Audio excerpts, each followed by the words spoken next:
Hello friends, hi, my name is रॉथर। रॉथर जेलिस इज माय नेम। और बड़ा ही इंपॉर्टेंट टॉपिक है, सी सेप के बारे में बात कर रहे हैं। देखो, अगर इंजीनियरिंग का तुम प्लान कर रहे हो, आईटी एनआईटी ट्रिपल आईटी यही कॉलेजेस होते हैं जो टॉप लेवल के होते हैं। उसके बाद कुछ स्टेट गवर्नमेंट कॉलेजेस भी होते हैं और कुछ यूनिवर्सिटी लेवल, जैसे BITS Pilani, BITS Hyderabad, BITS Goa. So अब उनमें से सबसे अच्छे जो माने जाते हैं आईटीज एनआईटीज ही ज्यादातर लोग प्रेफर करते हैं।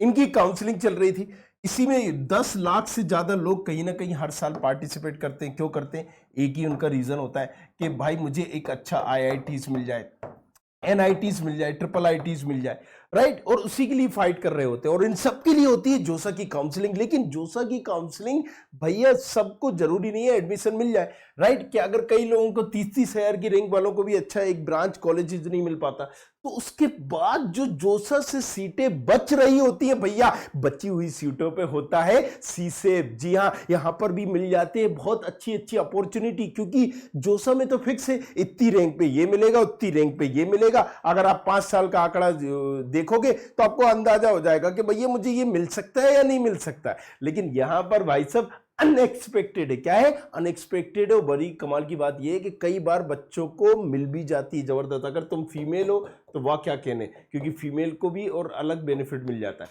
सीसेप स्पेशल राउंड, आज इसी के बारे में बात करेंगे। क्या है ये CSAB? Central seat allocation board. भाई याद करो कि यहां पर जोसा कौन करा रहा है? जोसा यहां पर एक कंडक्ट बॉडी है, अथॉरिटी है जो जोसा की काउंसलिंग करा रही है।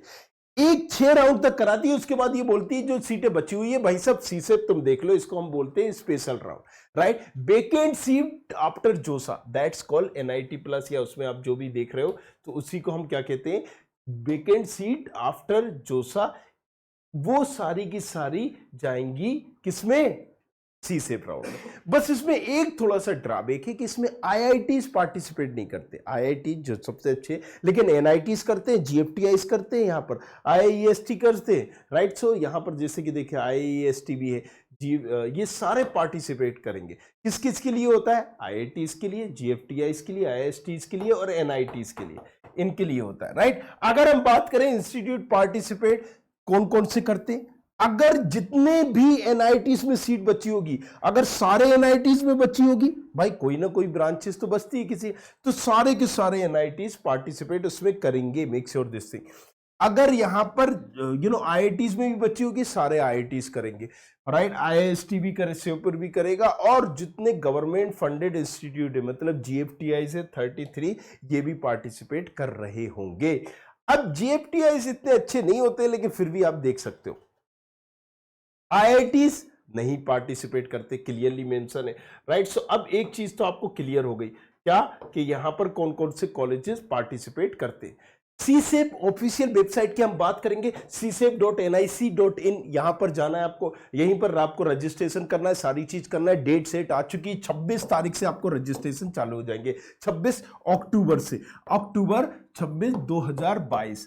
मतलब यहां पर कब से स्टार्ट हो रहे हैं? अक्टूबर 26 से हो रहा है, और 30 तारीख को आपका रिजल्ट भी हो जाएगा, सारी चीजें आ जाएगी, आपकी चॉइस फिलिंग और सब कुछ आपको इसी के बीच में करना है। वो भी डेट अभी हम बताएंगे, सारी चीज करेंगे, बने रहना है बस हमारे साथ। बड़ा इंपॉर्टेंट टॉपिक है, मतलब उड़ उड़ के लगने वाली है तुम्हारी JEE Main application number, right. ये आपको डालना होगा, पासवर्ड डालना होगा, और उसके बाद if required then you can change eligible, मतलब ये सारी चीजें आप कर सकते हो। जैसे कि हमने रजिस्ट्रेशन किया था अलग अलग काउंसलिंग में, जोसा की बात नहीं लेते हैं, अगर आपने स्टेट गवर्नमेंट में भी करा है, देखो सब में एक कॉमन सी प्रोसेस है। रजिस्ट्रेशन करो, रजिस्ट्रेशन करने के बाद डॉक्यूमेंट अपलोड करो, वेरिफिकेशन होता है, और उसके बाद फिर चॉइस फिलिंग होती है। यहां पर भी वही प्रोसेस है, कुछ ज्यादा नहीं है, बस थोड़ा सा उन्होंने नियम कायदे बदल दिए, बाकी प्रोसेस वही है। रजिस्ट्रेशन करना है, डॉक्यूमेंट लगाना है, राइट। सो डिक्लेरेशन करना है, पे participation fees and confirm your registration. अब यहां पर XYZ एक फीस मांग रहे होते हैं। भैया काहे मांगते हैं? कि देखो बच्चा सीरियस हो, हर कोई पार्टिसिपेट ना कर पाए यहां पर, इसलिए ये एक पार्टिसिपेशन फीस मांगते हैं कि भैया तुम अगर इसके हो तो 35,000 रुपये तुम्हें जमा करना पड़ेंगे। अब तुम बोलोगे कहा है भैया इतनी सारी फीस? ये जो तुम्हारी फीस होगी ना, ये इसकी फीस नहीं है, उस कॉलेज में एडजस्ट हो जाएगी, डोंट वरी। अगर तुम नहीं लेते हो तब तुम्हारी ये फीस जब्त हो जाएगी। ये इसलिए करे हैं ताकि जो बच्चे हैं ना, जिन्होंने कहीं ना कहीं कॉलेजेस ले लिया, जस्ट टाइम पास के लिए आ रहे हैं, time pass in the sense कहीं एक अंदर से क्यूरियोसिटी होती है ना, चलो ये तो ले लिए हम, अच्छा किन्हीं के पापा और मम्मी भी बड़े वो होते, पापा भी, नहीं बच्चा तो देख लो, अगर आईआईटीज में भी जा रहा है एडमिशन तो ले लिए, पढ़ना तो यही है, भेजना में बच्चे को घर नहीं है, देख लो लेकिन भर दो, तुम क्या जा रहा है। तो ऐसे हर कोई ना भर पाए, तो जब उनको फीस का एक डर होगा, ज्यादा अमाउंट होगा, तो हर कोई नहीं भरेगा, क्योंकि फिर से हर कोई भर देगा, जिसने सीट ले रखी अपनी स्टेट गवर्नमेंट में या किसी यूनिवर्सिटी में वो भी भर देंगे, और फिर उससे क्या होगा, फिर से सीट छूट जाएगी, तो ये भैया करवाते ही रहेंगे क्या। तो इन्होंने एक फीस रख दी 35,000, इससे देख के हर कोई बच्चा नहीं भरेगा, राइट। अब इससे ड्रॉबैक भी होता है, जो गरीब बच्चे होते हैं वो नहीं भर पाते, लेकिन एक ये जरूरी इसलिए हो जाता है, राइट, क्योंकि फिर हर कोई भरने लगेगा। और इसमें एक कंडीशन डाल देते हैं कि भैया अगर तुम्हारी फीस रिफंड होगी, नहीं होगी, कब तक होगी, अगर तुम वहां पर तुम्हें कॉलेज मिल जाता है, नहीं लोगे तो भैया फिर हम नहीं जानते, तुम्हारी फीस रिफंड हो जाएगी। तो ये थोड़ा इस चीज के लिए करा जाता है, और इसकी हाई फाई फीस होती है, राइट। अब इसके बाद अगर हम बात करेंगे पार्टिसिपेशन फीस कितनी है, तो देखो अभी हम बताए हुए थे 37,000, हम 35,000 बताए थे, 37,000 है, और अगर तुम SC/ST के हो तो फिर 17,000 रुपया है, राइट। सो अब यहां पर अगर हम बात करेंगे, जो लोग देखो अब किसकी, जिन्होंने पहले जोसा की काउंसलिंग करी थी, राइट, अगर वहां पर candidate who did not register for जोसा, जिसने जोसा के लिए रजिस्टर नहीं किया, डायरेक्टली इसमें आ रहा है, उसको 37,000 लगना पहले, बराबर। एक चीज, रजिस्टर फॉर जोसा, जिसने जोसा के लिए रजिस्टर किया लेकिन कोई सीट नहीं मिली, तो भी उसको भी 37,000 करना है, right. Goat A seat in JoSAA and did not पे द सीट एक्सेप्टेंस फीस, मतलब अगर या तो तुमने 35,000 रुपया जोसा में दे दिए हो भैया, राइट, तो तुम्हारा यहां पर सिर्फ 2,000 रुपए लगेंगे। तुम्हें घुमा फिरा के बात करें, 37,000 रुपए जमा करना ही है। कई लोग करते हैं ना कि जोसा में कोई उन्हें मिल जाता है और फिर वो सीट एक्सेप्टेंस फीस भर देते हैं, सीट को एक्सेप्ट करने वाली फीस, तो फिर उन्हें 2,000 लगते हैं, राइट। लेकिन जिन्होंने अगर जोसा में रजिस्टर किया हो, नहीं किया हो, और अगर किया हो, मिल भी गया हो, लेकिन फीस नहीं भरी, तो भैया तुम्हें सीसेट के लिए वो 37,000 रुपया तुम्हारे जेब से निकाल ही लेंगे भैया, डीले तुम्हें करना ही पड़ेंगे, चाहे तुम जो कर लो, यहां घुमाओ वहां घुमाओ, यहां से काम पकड़ो वहां से पकड़ो, 37,000 रुपया तुम्हें डीले करना है भैया, समझ में आ गया। चलो अब fees for candidate whose last allocate seat in JoSAA was an IIT, जिनकी लास्ट सीट IIT थी, अलॉटेड हुई थी, उनको भी 37,000 करना है। मतलब हम क्या बता रहे हैं, हर तरह से। But fees for candidate who were allotted a seat in NITs, IIIT, GFTIs in JOSA and paid the seat acceptance fees, right? और उन्होंने सीट एक्सेप्टेंस फीस भरी थी, तो फिर उनको सिर्फ 2,000 करना है। समझ में आया। अगर किसी भी बंदे को जोसा में कोई NITs मिल गया, IIITs मिल गया, GFTIs मिल गया था, और उन्होंने सीट एक्सेप्टेंस फीस भरी थी, तो सिर्फ उनको 2,000 करना है। और लेकिन अगर तुम्हें IIT मिला था, तो अब IIT थोड़ी ना इसमें पार्टिसिपेट करता है, और तुमने कुछ XYZ भर भी दिए, तो भी तुम्हें 37,000 रुपया लगना है, right. Fees for candidate who were allotted a seat in NIT GFT under SC/ST category paid the seat acceptance but the withdrawal cancel the seat, कुछ भी ससरा तुम किए हो, फिर भी तुम्हें 2,000 रुपया भरना है। काहे, राइट, हमने ये कहा है 2,000 ये एक्स्ट्रा ले रहे हैं, और फिर 35 तुम वो ले रहा था जोसा, तो 35 और 2 37 तुम्हें डायरेक्टली या इनडायरेक्टली भरना ही है। अगर तुमने 35 वहां भर दिए तो 2,000 बचे, वो यहाँ दे दो। वही चीज है कि fees for candidate who were allotted a seat in NIT GFTIs in JoSAA and paid for the seat. सीधी सी बात करें यार, घुमा फिरा के ससरा हमें भी समझ में नहीं आता, तुम्हें हम बता रहे क्लियरली कि अगर तुम्हारी जेब से तुमने जोसा अटेंड की हो या सी से, कंफ्यूज आना ही नहीं है। मतलब यहां पर कंफ्यूजन किसी तरह का रखना ही नहीं है। तुम तो ये देख लो, काहे हम यहां पर फीस दिए थे 35,000 रुपया, पहले नहीं दिए थे। अगर तुमने पहले कभी तुम्हारे 35,000 लगे थे तो तुम्हें नहीं देना है, और अगर नहीं लगे जोसा की काउंसलिंग में, राइट, या तुमने डायरेक्ट ही कर रहे हो या कुछ भी कर रहे हो, इससे पहले 35,000 रुपये तुम्हारे नहीं लगे हैं, तो तुम्हें यहां पर 37,000 रुपये देने पड़ेंगे। 35,000 उसके, और ये समझ लो कि 2,000 इसके। अब यहां पर ये पूछना ही नहीं है भैया, तुम कमेंट करो सर अब इतना लग गया था तो मुझे लगेगा और लगेगा, सीधी सी बात, नो बकवास। क्या अगर तुम्हें इससे पहले 35,000 लगे, एक ही रूल है और कोई रूल नहीं है, राइट। आसान भाषा में समझाऊंगा, बड़ी अच्छी से क्लियरली आएगी। अब देखो सीसे स्पेशल राउंड फीस हमने अलग अलग कैटेगरी की डाल दी। अब तुम और समझ लो कि जनरल पीडब्ल्यूडी हो तो सीट रिटेन और एडमिशन ये सारी चीजें 22, seat cancel after document 24, seat withdrawal 24। General EWS के लिए 2,000, 4,000, 4,000 दिया गया है, राइट। पीडब्ल्यू के लिए, जनरल ईडब्ल्यूएस के लिए, तो ये सारी चीजें आप देख सकते हो। पीडब्ल्यूडी का ज्यादा रखा गया है। ओबीसी, एनसीएल, पीडब्ल्यूडी, राइट, यहां पर भी क्लियरली दिया गया ओबीसी का, एनसीएल का, पीडब्ल्यूडी का। एससी वालों को क्लियरली दिया गया है। एसटी वालों का दिया गया है कि किसकी क्या फीस रहेगी, राइट। सीट रिटेन में, राइट, सीट कैंसिल में और विड्रॉल में, ये आप एक बार देख सकते हो। अब काउंसलिंग प्रोसीजर पे बात कर लेते हैं, बड़ा ही इंपॉर्टेंट है, राइट। सो काउंसलिंग प्रोसीजर पे हम बात कर लेते हैं। ऑनलाइन रजिस्ट्रेशन करना है सबसे पहले। ऑनलाइन रजिस्ट्रेशन में आपको अपने बारे में बताना होता है एंड पेमेंट ऑफ, राइट, एसआरईएफ। अब ये क्या है, देखो यार, जब सीधी सी बात है तुम ऑनलाइन रजिस्ट्रेशन करते हो तो फिर तुम्हारी चॉइस फिलिंग भी करोगे तुम, राइट। उसके बाद तुम क्या करोगे, ऑनलाइन रजिस्ट्रेशन सबसे पहले तो ऑनलाइन रजिस्ट्रेशन के बाद पेमेंट सेमेंट करोगे, डॉक्यूमेंट अपलोड करोगे, डॉक्यूमेंट वेरिफिकेशन होगा, उसके बाद चॉइस फिलिंग करोगे और सीट अलॉटमेंट होगा।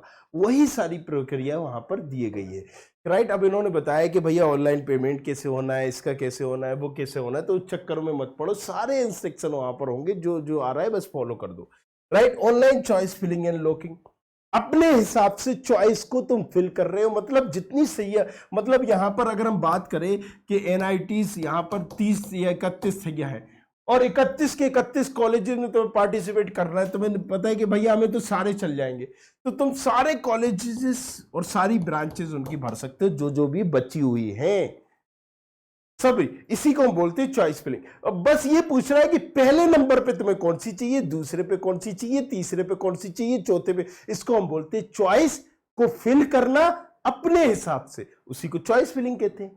चॉइस की फिल करना कॉलेजेस की, राइट, तो दैट्स कॉल्ड चॉइस फिलिंग। अब इसके बाद 2 राउंड होंगे, एक पहला राउंड और दूसरा राउंड। पहले राउंड में तुम्हें सीट अलॉटमेंट आएगा, चॉइस बिलिंग ऑप्शंस आएगा, document upload, payment of AIF का, online reporting and document verification. तो ये सारी चीज जब अलॉटमेंट आ जाएगा तो ऑनलाइन तुम्हें रिपोर्ट करना पड़ेगा, डॉक्यूमेंट वेरीफाई कराना पड़ेंगे, राइट, ये सारी चीजें। फिर स्पेशल राउंड 2 होगा। अच्छा, इसको स्पेशल राउंड भी बोलते हैं, तो सीसेप, और कई लोग इसको बोलते हैं सीसेप स्पेशल राउंड। स्पेशल राउंड मतलब बची हुई सीटों पे हो रहा होता है ना, तो स्पेशल होता है, राइट। सीट अलॉटमेंट हो जाएगा, डॉक्यूमेंट अपलोडिंग, पेमेंट, और यही है physical reporting at the allocated institute. और लास्ट में आपको क्या करना पड़ता है, उस इंस्टीट्यूट में, किस इंस्टीट्यूट में, जहां पर एडमिशन हुआ है, कहां पर हुआ है, तुम्हारा जो भी अलॉटमेंट में रिजल्ट आया होगा, मान लो तुम्हें एनआईटी मेनिट मिला होगा, एमएआईटी मेनिट भोपाल का मिला होगा, एनआईटी भोपाल बोलते हैं, तो तुम्हें एनआईटी भोपाल या मेनिट भोपाल में जाना होगा और वहां पर फिर लास्ट में रिपोर्ट करना होगा। ये बिल्कुल लास्ट की प्रोसीजर है, जब तुम उस कॉलेजेस में एडमिशन लेना चाह रहे हो तब। थोड़ा सा इसको डिटेल में समझाते हैं, राइट, तो तुम्हें और क्लियर आएगा। देखो, जब मान लीजिए यहां पर अभी हमें एक चीज तुम्हें क्लियर कर देते हैं। सबसे पहले तुम्हारा यहां पर रजिस्ट्रेशन होगा 26 अक्टूबर से। रजिस्ट्रेशन के बाद तुम्हारा registration payment of special round 28 अक्टूबर तक का टाइम दिया गया कि भैया तुम रजिस्ट्रेशन अपना पेमेंट कर दो 26 से 28 तक के बीच में, राइट। और 28 के बाद फिर चॉइस फिलिंग हो जाएगी 29 से। चॉइस का फिल कर देना कि जो जो सीटें ससरी बची हुई है तुमने वो सीट भर दी है कि भैया हाँ हमें एनआईटी का ये चल जाएगा, ये एनआईटी का ये ब्रांच चल जाएगी, इसको बोल देंगे चॉइस फिलिंग। उसके बाद तुम्हारा रिजल्ट आ जाएगा। जब चॉइस फिलिंग करे हो, कोई एग्जाम दिए हो तो रिजल्ट तो आएगा ना, तो यहां पर देखो रिजल्ट आ जाएगा। जैसे ही रिजल्ट आएगा, उस रिजल्ट का जब तुम्हें यहां पर पता चल गया कि भाई मुझे ये कॉलेजेस की ये ब्रांचेस मिली है, अब उस कॉलेजेस की उस ब्रांच पे तुम्हें एक्शन लेना होगा, राइट। तो वही है स्पेशल राउंड, मतलब ये रिजल्ट है, 30 तारीख को तुम्हारा रिजल्ट आ जाएगा। तो क्लियर है, 26 से स्टार्ट हुआ, 28 तक रजिस्ट्रेशन, 29 को हमें पता चला चॉइस फिलिंग करना है, 30 को रिजल्ट आ गया। लो भैया चट मंगनी पट ब्याह हो गया यहाँ पर। मतलब 29 को भरे हो तुम, क्या क्या मिलना है, 30 को ना, इसलिए एक्टिव भी रहना है, राइट। डेट गई पेट गई, राइट। सो अब यहां पर एक चीज याद रखना, 30 को रिजल्ट आ गया। अब जैसे ही तुम्हारा रिजल्ट आया तो अब तुम्हें भैया बताओगे भी तो जो तुम्हें मिली है, जो कॉलेज की जो ब्रांच, उसमें तुम करना क्या चाह रहे सचरा, ये बताओगे उसको। किसको बताओगे? कंप्यूटर बाबा को। कहां पर? सीसेब वाले भैया जो बैठे हैं, सीसेब वाला, बड़े आसान भाषा में समझाऊंगा। देखो यहां पर, अब वहां पर कौन बैठा है? काउंसलिंग कैसे हो रही है? ऑनलाइन हो रही है, तो ऑनलाइन कंप्यूटर बाबा बैठे हुए। अब यहां पर आपकी रैंक के हिसाब से तो वो आपको दे दिए कॉलेजेस। जब वो कॉलेजेस दे दिए हैं तो अब वो ये पूछ रहे हैं भाई साहब बताओ क्या करें, ये तुम्हें कॉलेजेस मिल गया। तुम कहोगे कौन सा मिल गया? तो अलॉटमेंट में जो तुम्हें दिख रहा है ये तुम्हें कॉलेजेस मिल गया। अब वो पूछ रहे हैं अब तुम इसमें क्या करना चाहते हो? जो तुम्हें कॉलेजेस मिला है तुम इसमें क्या करना चाह रहे हो? तो तुम कहोगे ठीक है, लेकिन हम चाहते हैं कि जो हम ऊपर भरे हैं वो भी हमें मिल जाए। तो तुम, इसका मतलब ये कि तुम फ्लोट करना चाह रहे हो, अभी भी तैरना चाह रहे हो, राइट? तो तुमने यहां पर जो तुम्हें 30 से चौथे नंबर का मिल गया, मान लो चौथे नंबर को कोई एनआईटीज और उसकी ब्रांच मिल गई, तो तुम ये तो ले रहे हो। तुमने यहां पर अगर फ्लोट का ऑप्शन चूज कर दिया तो तुम्हें यहां पर चूज करना पड़ेगा क्या ऑप्शन? फ्लोट का। अगर तुम्हारे मन में ये डाउट है तो तुमने ये कहना चाह रहे हो कि भैया अभी तुम्हें ये ले रहे हो लेकिन ऊपर वाला मिल जाए तो बढ़िया है।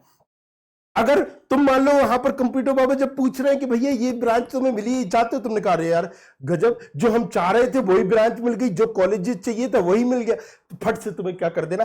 फ्रीज कर देना है, फ्रीज ऑप्शन चूज कर देना। फ्रीज ऑप्शन मतलब रुकना, ठहरना, थमना। भैया हमें यही चाहिए था और यही मिल गया, तो दैट्स कॉल्ड फ्रीज ऑप्शन।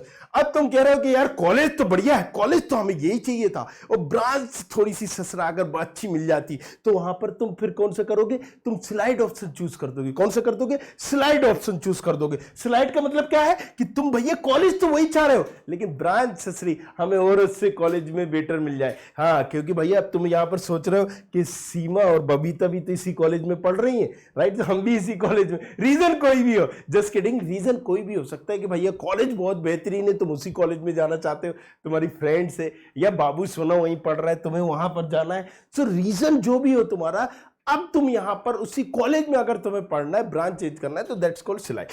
तुम्हें ये ऑप्शन चूज करने पड़ेंगे, राइट? और इसके अलावा भी तुम वहां पर कर सकते हो, जब राउंड फर्स्ट आया तो तुम अपनी ब्रांच को सिलेंडर भी कर सकते हो। सिलेंडर अलॉटेड सीट, और आप ये बोल सकते हो कि भैया हम देखो आप सिलेंडर कर रहे हैं, और इसका मतलब हमें कि जो अभी हमें फर्स्ट राउंड में फर्स्ट मिला है वो तो हम सिलेंडर कर रहे हैं, सेकेंड में ना हम जो है सी से स्पेशल राउंड में जाएंगे। किसमें? सी सेप के सेकेंड राउंड में जाएंगे। पहले राउंड में हमें समझ में नहीं आ रहा है यार कछु, इसलिए तो इसमें एक्शन लेना होता है। या तो फ्रीज लिए, तुम फ्लोट किए, या फिर तुमने क्या किया? स्लाइड किए। और उसके बाद भी अगर तुम्हें समझ में नहीं आ रहा है तो तुम क्या करोगे? ससरा सिलेंडर कर दोगे। सिलेंडर मतलब क्या होता है? सुपुत्र कर देना। तुमने कर दिया कि भैया देखो हमें पसंद नहीं आ रहा, लो भैया हम सिलेंडर कर रहे हैं, हम सेकेंड राउंड में जाएंगे। विड्रॉल कर देना। विड्रॉल का मतलब क्या होता है? Cylinder allotted seat and not participating in special round. Cylinder में क्या किए थे तुम? सिलेंडर ब्रांच तो सिलेंडर कर दिए थे, लेकिन तुम्हारे मन की इच्छा ये थी, तुम्हारे अंदर कीड़ा जग रहा था, ससरा हम सिलेंडर कर रहे हैं लेकिन हम सेकंड राउंड और ट्राई करेंगे, तो दैट्स कॉल्ड सिलेंडर। अब विड्रॉल में तुम क्या कर रहे हो कि तुमने सिलेंडर तो कर दिए सीट, लेकिन कह रहे आप सेकंड राउंड नहीं करेंगे भैया। हाँ, वो 35,000 रुपये तुम्हें दिख रहे हैं, हाँ अब तुम चाहते हो कि डूबे नहीं, तो तुम यहां पर फिर विड्रॉल ऑप्शन चूज करोगे। अगर तुम सिलेंडर ऑप्शन चूज किए तो तुम्हें सेकंड राउंड में भी बैठना पड़ेगा। समझ में आ रहा है? सिलेंडर अगर तुम ऑप्शन चूज किए तो सेकंड राउंड में भी बैठना पड़ेगा। अगर हम बात करेंगे यहां पर तुम क्या करें, अगर एग्जिट कर दिए, एग्जिट मतलब अब तो बाहर ही हो गए हम, सीधी सी बात है। एग्जिट मतलब सीट नॉट अलॉटेड हुई, कोई भी सीट नहीं मिली तुम्हें, राइट? तो यहां पर एक चीज विड्रॉल में क्या है, जब सीट मिल जाती है तब विड्रॉल होता है। एग्जिट मतलब सीट नहीं मिली और अब हम बाहर होना चाह रहे हैं, हम सेकेंड राउंड 17 कछु नहीं करना चाह रहे, हम समझ गए कि हमसे हमें ना मिलेगा कछु, राइट? हमारी इतनी औकात नहीं है, हम नेक्स्ट ये प्रिपरेशन करवी तब देवी हम, राइट? समझ में आया? क्लियर? तो आसान भाषा में तुम कौन सी लैंग्वेज जाते हो? भोजपुरी, बुंदेलखंडी, उसमें भी समझाएंगे। चलो है ओ बिन्नू इतने देख, चलो हाँ चलो देखो ऑनलाइन रिपोर्टिंग। तो अब उसके बाद क्या करना है, फिर तुम्हें ऑनलाइन रिपोर्टिंग करना पड़ता है, डॉक्यूमेंट प्रोसेस और ये सारी फॉर्मेलिटीज करनी पड़ेगी। और फाइनली जब तुम्हारा एडमिशन हो गया, जब तुमने ये कर लिया, कौन से क्या लिया? फ्रीज, फ्लोट, स्लाइड, या फिर विड्रॉल, या सरेंडर, या फिर एग्जिट, जब ये सब कर लोगे तुम तो बस अब इसके बाद कुछ करना ही नहीं है। जिसने जो ऑप्शन चूज किया तो उसके बाद अगर किसी ने वहां पर फ्रीज ऑप्शन चूज किया, फ्लोट ऑप्शन चूज किया, तो ऑनलाइन रिपोर्टिंग सपोर्टिंग करना पड़ेगी। एंड उसके बाद फाइनली उस कॉलेज में एडमिशन लेने के लिए बस तुम्हें जाना है, दैट्स इट।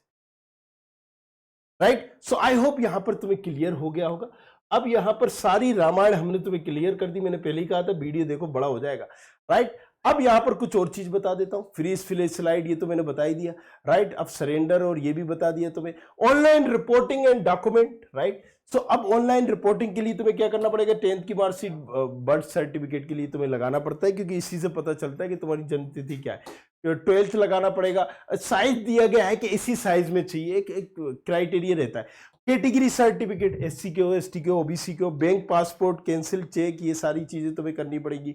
इंस्टीट्यूट रिपोर्टिंग में क्या क्या डॉक्यूमेंट चाहिए होंगे, 10th 12th category certificate, transfer certificate, migrate, TC और माइग्रेशन बड़ा इंपॉर्टेंट है। Income certificate, photocopy, right. Medical certificate, bank passport, passport size photocopy, verification, acceptance letter और अलॉटमेंट लेटर। तो ये सारी चीजें आपको देनी पड़ेंगी। इंपॉर्टेंट पॉइंट चॉइस फिलिंग के, सबसे पहले बेस्ड ऑन प्रीवियस 3 ईयर के डाटे के हिसाब से कर सकते हो। बाकी अगर आपको नहीं समझ में आ रहा है तो रोथर भैया के हिसाब से कर सकते हो। कौन है, ससरा बढ़िया तुम्हें बताएगा, समझाएगा आसान भाषा में। रोथर जेलिस के नाम से इंस्टाग्राम आईडी, आके पूछ लेना है यहाँ पर, या इस चैनल पे बने रहना, तो लाइव साहब आएंगे बता देंगे तुम्हें, राइट। यहाँ पर research about colleges and branches जिसको आपको टारगेट करना है। Prepare sequence by pen paper से पहले भी लिस्ट बना लो जिस जिस कॉलेजेस में बनी है कि भैया हमें क्या सीक्वेंस रखना है, राइट। एनालाइज और लास्ट 3 ईयर का डाटा बिफोर चॉइस फिलिंग कर लो और बस भैया बैठ जाओ। या जोसा के हिसाब से भी तुम भर सकते हो जिस जिस कॉलेज में बची हुई है। पहले बताए थे कौन कौन से कॉलेजेस भरना है।